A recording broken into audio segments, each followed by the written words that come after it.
Now that we know what a confidence interval is, let's figure out how we could calculate the margin of error when we're calculating a confidence interval for the population mean. So to be able to calculate the margin of error, we're going to go back to an idea that we learned in the last chapter. Recall that if we look at the sampling distribution of all sample means that are possible, they are normally distributed with mean equal to the population mean and standard deviation equal to the population standard deviation over the square root of the sample size. This was the central limit theorem, right? Now we want to use this distribution to be able to calculate our margin of error. There's a problem though. In order to use the distribution, we need to know the population mean. If we already knew the population mean, we wouldn't need to estimate it using a confidence interval, right? So what we are going to do is we are going to use an approximate a distribution that approximates this sampling distribution. Instead of using this exactly, we are going to estimate that population mean using our point estimate x bar. Okay. Notice we do keep the population standard deviation sigma. This is kind of an unrealistic assumption. If we don't know the population mean mu, it's very hard to believe that we would know the population standard deviation sigma. Generally, you need to know the population mean in order to calculate the population standard deviation. We will eventually learn in a future section how to replace this population standard deviation with the sample standard deviation.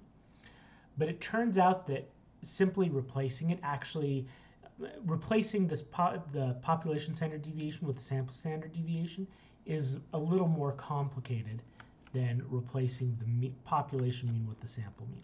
Okay, so we'll learn how to do that in a future section. For now, we will make the simplifying assumption that we do know the population standard deviation. Okay. Okay, so we are going to use this distribution to help us calculate the margin of error. So let's make a little picture of what we're dealing with here then.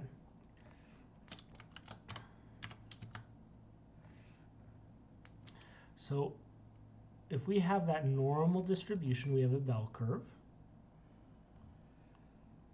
And with our distribution that we're using to approximate our sampling distribution, the mean of the distribution is x bar.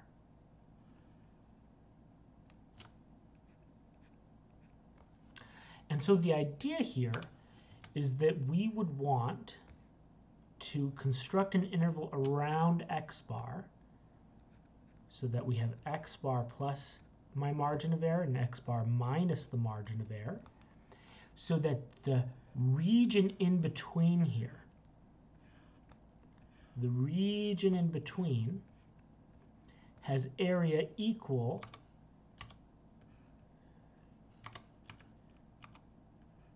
to the confidence level. Okay? We want that central region to have an area or a probability equal to that confidence level, whatever the confidence level is. So how do we go about calculating that x bar plus e? Let's focus on that one. If we can figure out e here, it's the same e over here. Okay? It's the same margin of error. So we're going to focus on this upper bound. Okay? Recall that any value in a non-standard normal distribution,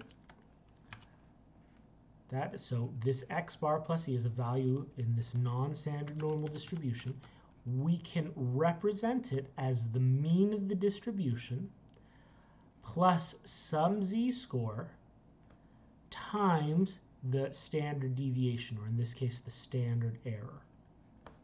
Okay?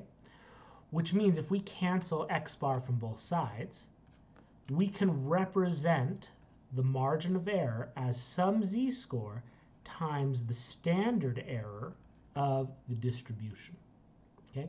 So the real question then is, what z-score should we use? Okay? We want to use a z-score with a certain probability in the upper tail. In particular, since we want that central region to have a confidence level equal to CL, a particular confidence level, then the confidence level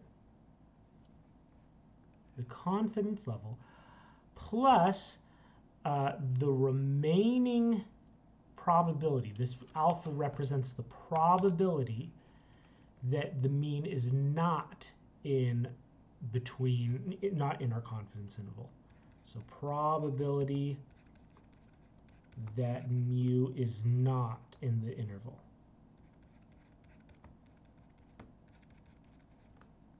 The confidence level is the probability that it is.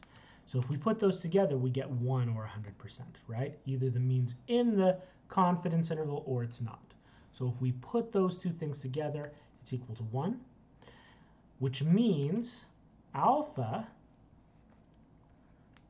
if I move things around, if I move that confidence level over, subtract it to the other side, alpha is equal to 1 minus the confidence level. If I look at the rest of this,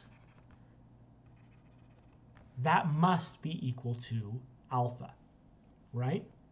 Because alpha plus the confidence level is 1. It's the total area underneath that bell curve, okay? If I want to focus on just one of the tails, because our normal distribution is symmetric, I just want to divide that alpha by 2. So each one of these tails has half of that value of alpha, half of that probability that my population mean is not in the confidence interval, okay? So with that in mind, we can find the z-score. We want the z-score so that the area in the upper tail, the area to the right of my z-value, is equal to alpha over 2. We sometimes write this, in fact, as E equals z sub alpha over 2 times sigma over square root of n. Whenever you see a z with a subscript, that means this is the area to the right of that z-score. Okay, so this is the z-value with an area of alpha over 2 to the right of it. Okay, so that gives us our margin of error. That's the big formula that we're learning. Our margin of error is the z-value with area equal to alpha over 2 to the right of it times our standard error, which is sigma over the square root of n. So once we calculate that, we will be able to calculate our confidence interval using our formula x bar minus e x bar plus e.